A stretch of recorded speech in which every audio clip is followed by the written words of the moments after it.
Mr. Chairman. What would the savings be with closing the jail? I'm hearing an awful low figure here compared to what I've seen in the paper. $250,000 is the amount of money, but that number is for the balance of this year.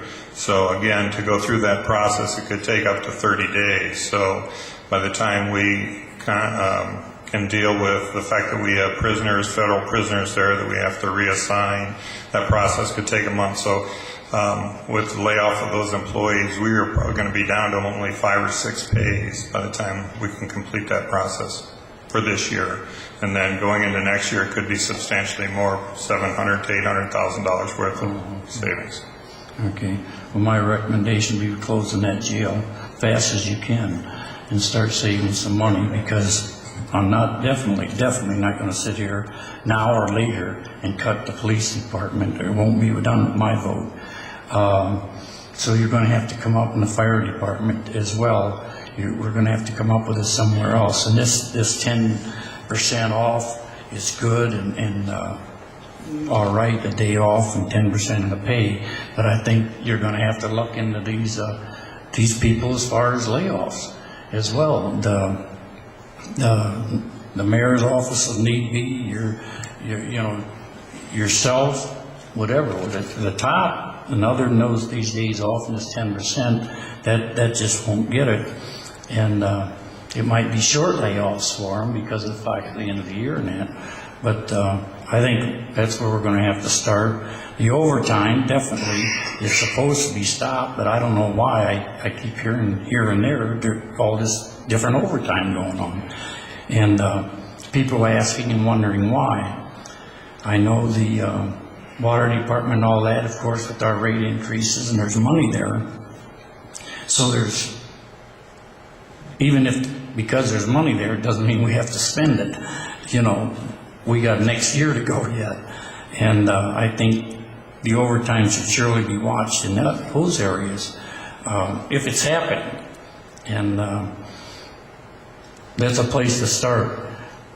Sorry to say, the parks, as much is left, and there isn't, from what I'm understanding.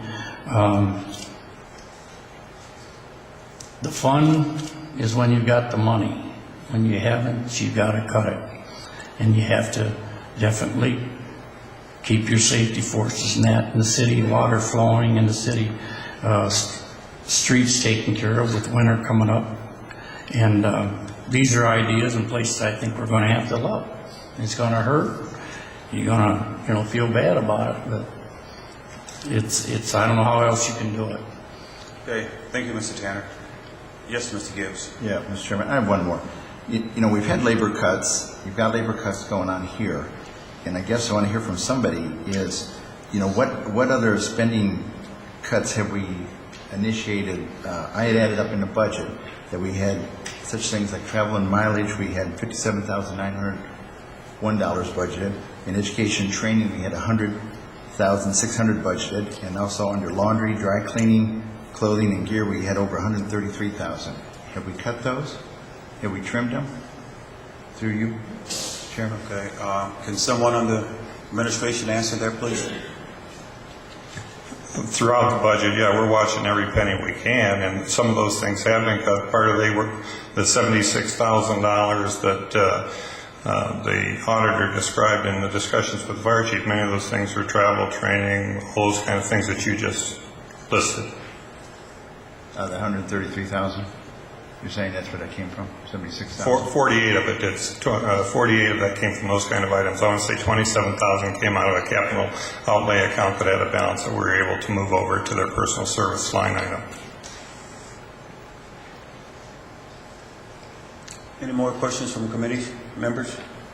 Through you, Mr. Chair. If Chris, can you go over the fire department again one more time, or if you could review the whole thing again, so that I want to make sure that I have my numbers correct. So if you started from the top with the fire department, you're talking about 8 firefighter layoffs, Right. 1 mechanic. Yes, the number that we're trying to reach is $225,000. 125 of that we were going to do, we are doing it through the reduction of personal services, that being 8 firefighters and a mechanic. And during the last 6.5 days, I believe that will come in just under $125,000, less their unemployment has been figured into that number also. Then we need another $100,000 to not have further personnel service reductions, and that will come from the water fund of an ordinance that was passed, authorized by the auditor to transfer funds to the general fund for hydrant flushing that the fire department has performed this year.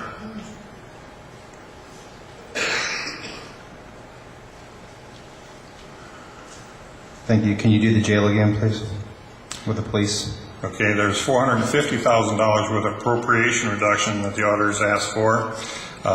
We were going to do that through reducing 16 people in the police department, in the prisoner support fund. By doing that, how we're going to accomplish that is close the jail, which will require the layoff of 12 correction officers and 3 supervisors. For the balance of this year, it is anticipated a savings of $250,000. And that takes into consideration unemployment. And in addition to that, we are going to lay off 1 computer technician at the police department. Then there's another roughly $200,000 to meet the appropriation adjustment. That will come from, we're going to reduce the Parks and Rec General Fund by $200,000. Doing that and moving one secretary over to the Cemetery Fund, and the 6 Parks Maintenance staff members to the Special Parks Fund that came from, as the auditor said, has a balance that we believe can get us to the end of the year, but we'll probably wipe it out. Thank you. Okay. Any other discussion on it? Anyone else at the podium? Any council at large? Mrs. Mitchell? Mr. Chairman, Yes, Mayor. just to emphasize one other point, as far as the Parks and Recreation Department is concerned, after that, and it started at the beginning of this current pay period, so presently there is no staff, be it recreation or maintenance staff within the Parks Department, that is funded out of the general fund. They're entirely paid for out of the Special Rec Fund or other funds.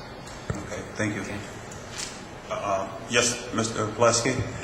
Just to remind you that there is no money appropriated in the general fund for a transfer to the state highway fund, so that needs to be addressed as well, whether it's tonight or at the next meeting. But we're going to have to come up with some money to fill the salt bins up with salt. Okay, thank you. Thank you. Mr. Lotco, did you have your hand up? Yeah, just through you to the Safety Service Director. Have we looked at the parks? Are there any the areas that are generating income, such as the ice rink, that we need to take a look at, or some of the other facilities?